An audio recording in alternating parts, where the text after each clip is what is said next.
Forjado? Forjado.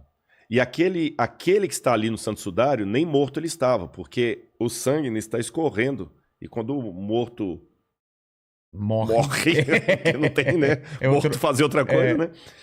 O sistema circulatório para de funcionar e o sangue não escorre. Ele está com a mão assim, está escorrendo. Então tem vários elementos ali que mostram. Então, o método científico é diferente do que você vai usar para... Você deu um exemplo bom aí, para datação, etc.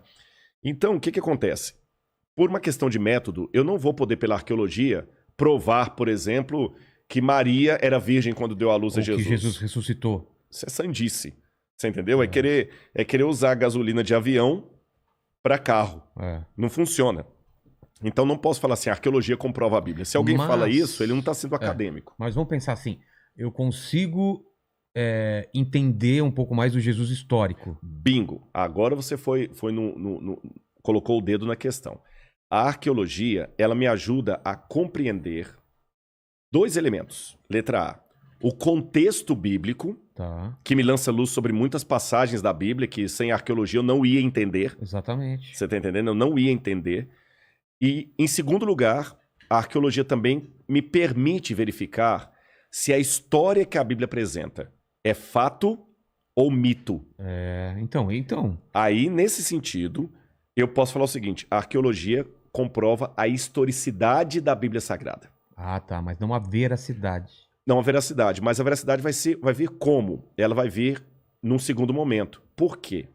A Bíblia Sagrada, diferente do Bhagavad Gita, diferente do Alcorão, diferente do livro dos Vedas, diferente do Mahabharata, qualquer livro clássico religioso, Tao Te Ching, do taoísmo, Zend-Avesta, do zoroastrismo, a Bíblia é o único livro religioso produzido pela humanidade que se sustenta numa fundamentação histórica. Por exemplo, se eu fosse um hindu, você jamais teria uma conversa comigo sobre a arqueologia do Bhagavad Gita. Por quê? Porque para o hindu, Krishna e Arjuna, personagens chaves aí, podem ser mitológicos que não muda nada a vida dele. Entendi. Não precisa ter uma comprovação de alguma coisa de vivência na Terra. Que aquilo é só uma filosofia mental. Entendi. A Bíblia não. A Bíblia aponta para fatos históricos e ela mesma se coloca à prova. É como se a Bíblia dissesse, se a Bíblia fosse uma pessoa, ela diria o seguinte para você: a prova maior de que eu sou a palavra de Deus é que a história que eu conto é verdadeira. Se a história bíblica for verdadeira, a equação me empurra para acreditar que a teologia que se assenta nessa história também será verdadeira. E o contrário também é verdade. Eu tenho formação em filosofia. Se amanhã comprovarem, para longe de qualquer questionamento, que Sócrates não morreu tomando cicuta, que ele morreu com 100 anos de idade, feliz e com uma renca de filho, não vai mudar nada a minha função como filósofo. Vou fazer uma atualização, mas não vai mudar nada. Mas, por outro lado, se amanhã provarem, para longe de qualquer questionamento, que Jesus não morreu crucificado naquele festa de Páscoa, absurda. Acabou o cristianismo. Acabou. Mas não tem mais espaço. A pedra fundamental do cristianismo é a ressurreição. Sim, é a ressurreição que mostra a evidência de que Deus tem o poder sobre a morte e outras coisas mais. Mas eu não vou analisar a ressurreição com os mesmos critérios de CSI, querendo saber quem que matou Getúlio Vargas. Esse que é o problema. Aliás, colocando isso, até digo uma coisa que muita gente não entende. Eu respeito, eu tenho muitos amigos que são ateus, que são céticos, e aliás, eu vou até dar um testemunho para você. Houve situações que eu fui tão bem tratado por alguns amigos ateus que eu me senti mais amparado por eles do que por alguns colegas de igreja.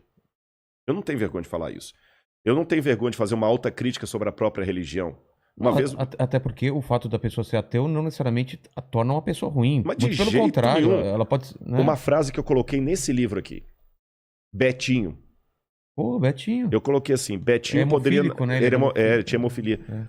Eu falei, Betinho podia até não acreditar em Deus, mas Deus acreditava no Betinho. Então, tem tanta gente que fala, Você cara... tá entendendo? O cara não acreditar em Deus é um detalhe. Você tá ele entendendo? faz o bem, ele tenta ser uma boa pessoa. Meu único questionamento a quem faz o bem sem Deus é um questionamento filosófico, não moral. Eu não duvido, eu não atribuo moralidade à religiosidade. Porque eu já vi na prática muita gente ateu puxa vida, que desenvolve um amor maior do que muitos religiosos e teólogos. Faz caridade. Faz caridade, um monte de coisa, você tá É. entendendo? Você tem um monte de pastor aí, picareta, tirando dinheiro do povo à vontade. Você tem padres que mandou tanta gente aí pra Inquisição aí, Torquemada lá da Espanha, o que o camarada fez. Você na tinha Inquisição. E pra não ficar dando exemplo só católico, eu dou também protestante. Jim Jones, o pastor do diabo, que levou um monte de gente pra morte lá na Guiana. Você tá entendendo? Então, quer dizer, e ao mesmo tempo eu tenho ateus como Betinho, que o cara era só caridade. E eu fico também perguntando, Vilela, considerando que às vezes a minha vida é a única Bíblia que muita gente está lendo fora da minha religião, eu fico também perguntando se a pessoa é ateu de fato ou se ele rejeita a caricatura de Deus que eu passei para ele. Exatamente. A única pergunta que eu faço pro ateu é uma pergunta de cunho filosófico, não moral. Você faz o bem baseado em quê? Porque se eu for procurar uma explicação última, e essa é uma característica do filósofo, o filósofo sempre procura questões